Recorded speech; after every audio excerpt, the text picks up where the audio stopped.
We are saddened to report that Lake Ontario will announce next week that it will be leaving the Great Lakes.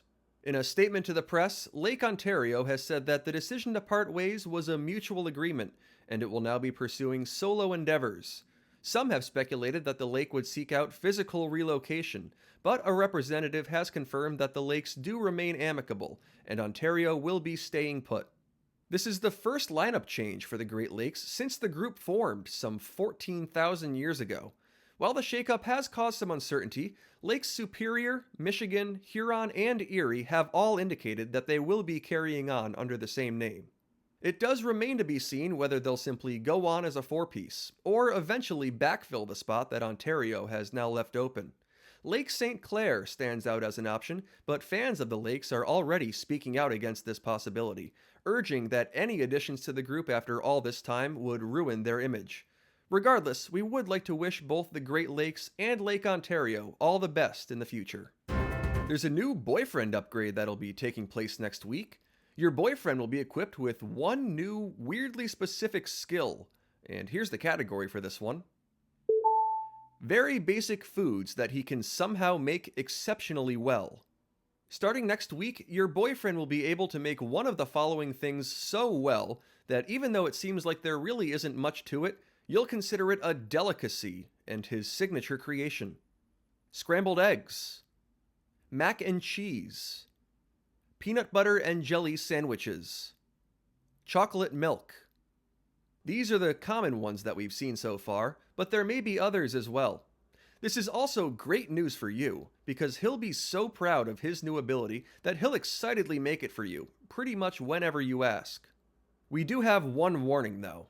Do not pressure him to apply his new skill to making any other new foods. This is an overstep that will cause your boyfriend extreme stress, and likely an injury.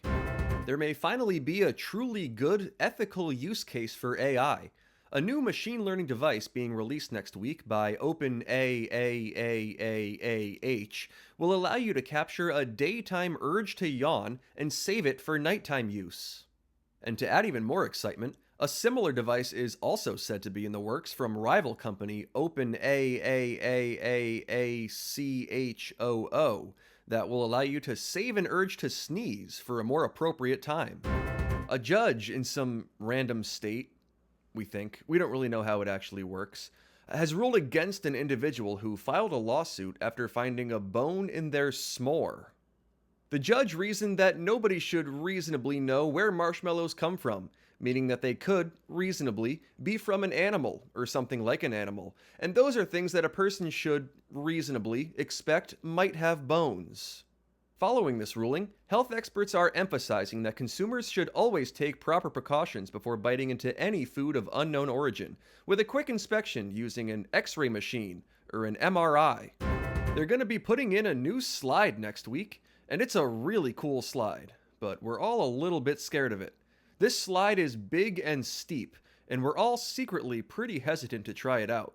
Slides do present a number of very real dangers, and there are plenty of good reasons to avoid going down them that are not just because you're scared of one. They can get very hot in the summer, and in direct sunlight, some slides can probably reach like 500 degrees. You can get a static shock, which is basically like being struck by lightning, or they can make you yell something that you didn't mean to say, like, "Oh, good golly!" And if things don't go well, those could end up being your final words. If you do end up deciding to try out the slide, experts recommend bringing a friend with you to give you a hug when you reach the bottom and tell you that you did a great job and that you're very brave. Or, alternatively, you can avoid a slide that you're scared of simply by saying that it doesn't look like fun because you're too big and cool for it, and not because it looks too scary. Here's how to ace a job interview from some new findings that'll be released next week. Make sure you memorize and use these tips before the rest of the world knows about them. Number 1, bring your own water. You don't want your first interaction with your new company to be making them do something for you, and this shows that you know how to be self-sufficient and prepared. Number 2, bring a little bit more water than you think you might need. You never know what you're going to have to do with the water. Water is one of the most important things we have on this planet, and it doesn't hurt to always have some extra water on hand. Number 3, if your interviewer dares you to pour a little bit of your water on your crotch, You should absolutely do it. This shows a willingness to go above and beyond for the company, and you did bring plenty of extra water after all. And number 4, offer to pose for a picture with your wet pants. This can be a great way to close the interview, and it'll make sure that you leave a lasting impression, not just in the interviewer's memory, but also through photographic evidence circulating around the whole office. There's something that's been quietly building for a while, maybe something that you haven't even noticed. But next week, it'll start to reach a boiling point. People are finally realizing that it's been way too long since somebody spilled a whole bunch of gunk all over the place. We're not talking like an oil spill, let me make that clear. Oil is a very bad gunk, and that would be way too much gunk. We don't want that. Nobody is hoping for an oil spill, except for maybe whichever marketing person has been deciding to keep putting the ducklings on the bottles of dish soap. We're not even talking like the Great Molasses Flood of 1919. Although molasses is undoubtedly a top-tier gunk, the effects of that were still way too extreme. Even a good gunk can cause a bad spill, and we don't wish for that. People are demanding just a good, old-fashioned gunk spill where nobody gets hurt. Is that too much to ask for? Give us a faulty truck door that coats a highway in sour cream, or an unnoticed leak wherever they make silly putty. Just give us some good gunk to report on.